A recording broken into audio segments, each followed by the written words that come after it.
हाय, आज आपण बनवणार आहोत जवसाची चटणी।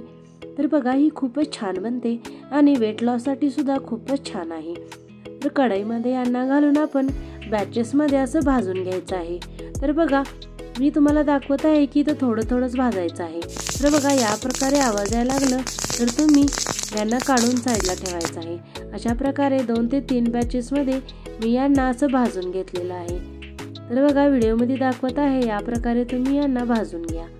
तर यामध्ये खूपच एकदम सोपी अशी रेसिपी आहे ही आणि चटणी खूपच छान बनते। तर चला, असं भाजून झालेला यांना काढून घेऊयात। इथं मी घेतलेला आहे लाल मिर्च पावडर, जिरा आणि गूळ, चिंच आणि लसूण। चिंचानं याचं चव जे आहे ते खूपच छान होतं आणि चवीसाठी मीठ।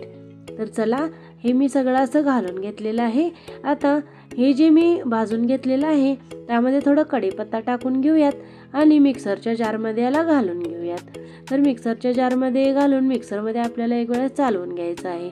त्यानंतर आपले हे मसाले आहेत ते सुद्धा यामध्ये घालून असं मिक्स करून घेऊयात आणि हे जे जवस भाजलेलं आहे हे सगळं असं घालून आपल्याला अशी चटणी बनवून घ्यायची आहे आणि ही चटणी 1 ते 1.5 महिने खूप छान टिकते।